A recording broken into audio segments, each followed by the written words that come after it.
I want to talk now about the active and passive voice. Voice is an attribute of every verb. So every verb in English is either in the active voice or the passive voice. And I want to explain what that means.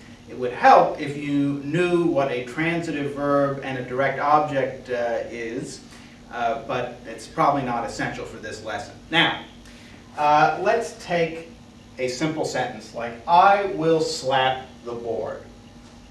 Now, in asking what voice is it in the active voice or the passive voice, we need to know two things. We need to know first what the subject of the verb is. And I will slap is the verb, and the subject is I. So the subject's I. The other thing we need to know is the agent, and that's a new idea I haven't talked about before. The agent is the entity, the person or thing, that is doing whatever action is named by the main verb. And the main verb, so the whole verb here is will slap. The main verb is always the last word in the verb, slap. So who is doing this slapping? And the answer is I. I am doing the slapping. I will slap the board, so I'm doing the slapping. So I is the subject and the agent.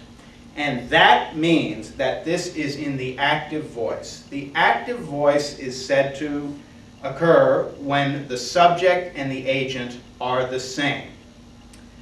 Now, when can it be otherwise? How can the subject not be the agent? Well, I will slap the board can be rewritten in this way. Look, the board will be slapped. The board will be slapped. Looks kind of light, but that's what it says. The board will be slapped. Now, what do we have here? The verb is now 3 words long. Will be slapped. What is the subject? Well, the board. The board is now the subject. The board will be slapped. So the board is the subject. And what is doing this slapping? Well, not the board. The board isn't slapping. The board is being slapped. So the agent in this reworking of this sentence, the agent is actually unnamed. We don't know who the agent is. So this is in the passive voice. So the passive voice is what you've got when the subject and the agent are not identical. When they are not the same, then something is said to be in the passive voice. Now, so even if I had written the board will be slapped by me, and thus include the agent, I, you still would not have a situation where the subject and the agent were the same. So, to sum up, when the subject is the agent, it's in the active voice, the verb is in the active voice. When the subject is not the agent, the verb is in the passive voice. Now, as you can see, what happens just in this move from active to passive is here, the board, which is the object, it answers the question, what is slapped? The board becomes the subject. So what is the object in the active voice becomes the subject in the passive voice. There are a few other things you can say about the passive voice. The passive voice of a verb will always be 1 word longer than the active voice. Will slap in the active becomes will be slapped, 3 words as opposed to 2. And that extra word is always going to be a form of the verb to be. It won't always be, as it is here, but it will always be some form of the word to be. And the last word, the main verb of every passive voice verb, is the past participle. It's always going to be a past participle.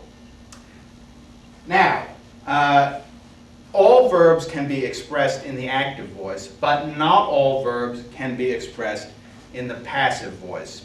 So, for example, if we look at this sentence, the price fell quickly. Well, okay, is this in the active or the passive?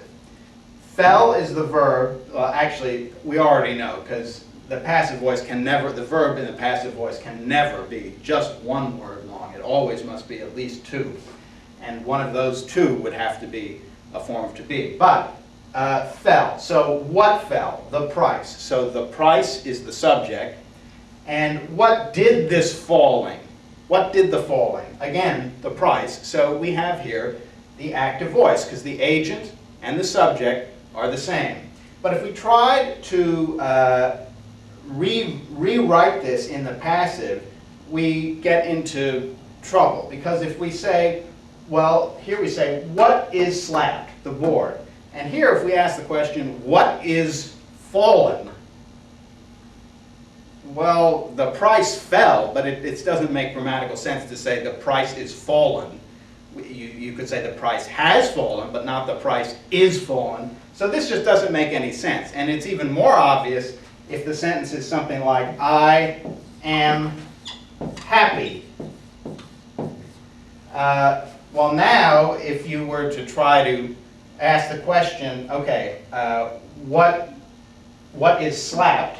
The question here would be, what is been? Which is absolutely not an English kind of question. That just doesn't make any sense. So, one other thing on this introductory first pass at the passive voice and active voice. One thing that's interesting is that sentences that sound perfectly natural in the active voice can sound really odd in the passive voice. And this can be a source of humor at, say, parties or on a date if things are getting kind of slow. Here I've written, probably very lightly here, I'll be seeing you. I'll be seeing you. Now, what voice is that in?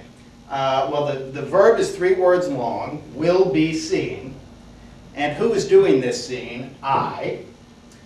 So I is the subject, and the agent. Excuse me. I is the agent, I is doing the seeing, and I is also the subject. So here we have an active voice. What is seen? You. So we could make you the subject of a passive voice construction. And instead of will be seeing, 3 words, we need something that's 4 words long. And it would be, you'll be being seen by me. So if I'll be seeing you is the active voice, you'll be being seen by me is the exact equivalent in the passive voice, except it sounds really odd and in fact a little creepy. So if you want to freak somebody out, you can say to them, instead of I'll be seeing you, just say, you'll be being seen by me.